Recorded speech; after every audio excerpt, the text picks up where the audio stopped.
Hey there, everyone. Welcome back to another episode of Day to Day, the podcast where we explore the joys and challenges of everyday life.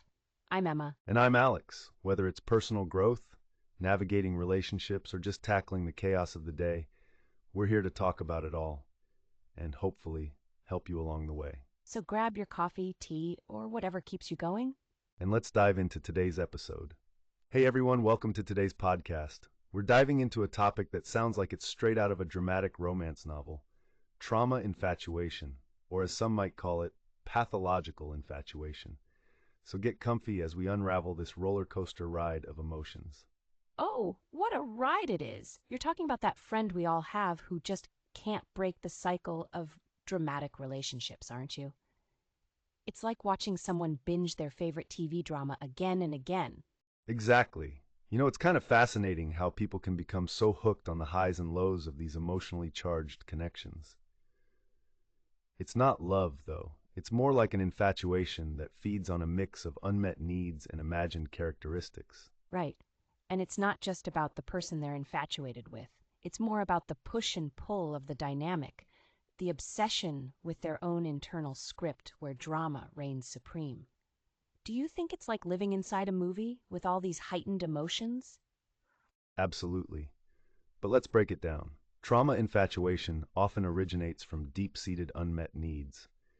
Psychologist Christie suggests that it's almost like these relationships have pieces that fit into our psychological puzzles perfectly, albeit in a rather unhealthy way. It's like we're trying to find our missing jigsaw piece, but in the most chaotic way possible. And these infatuations aren't based on solid ground. Instead, they mess with your sense of security and self-worth, creating a dangerous swamp you can't easily escape from. Exactly. Unlike healthy love, which builds us up, trauma infatuation does quite the opposite. It leads to a dependency on someone who likely can't or won't fulfill those subconscious needs. A bit like chasing after a mirage in the desert, isn't it? And you end up exhausted, parched, with nothing to show for it. I mean, it's intriguing how these relationships can feel so intense and addictive, but they often leave you with nothing more than self-doubt and a compromised sense of self. And then there's the classic aftermath.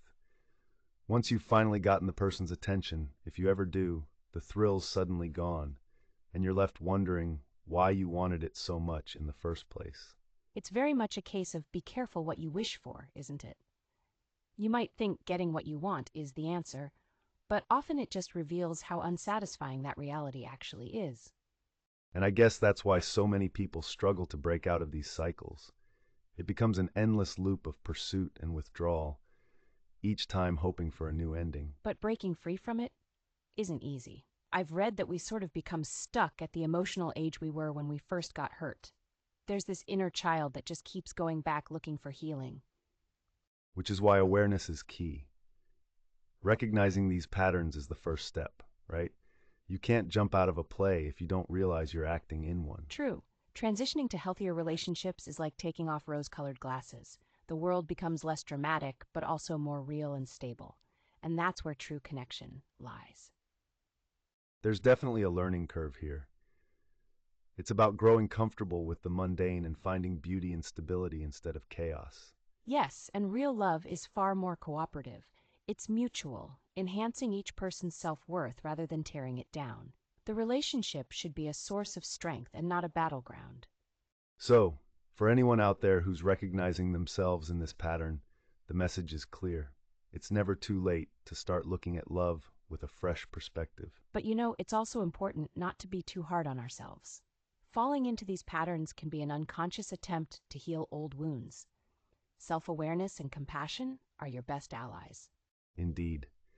It's about healing that inner child and moving forward, allowing yourself to experience love that doesn't feel like a never-ending emotional seesaw. I hope today's discussion opens eyes and starts conversations about what healthy love really looks like.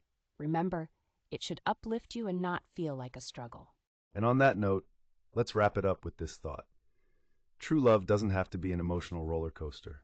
It's more like a calm, steady wave bringing peace and serenity. Beautifully put. Thanks everyone for tuning in. Don't forget to reach out and share your thoughts with us on this topic. Until next time, take care and love wisely.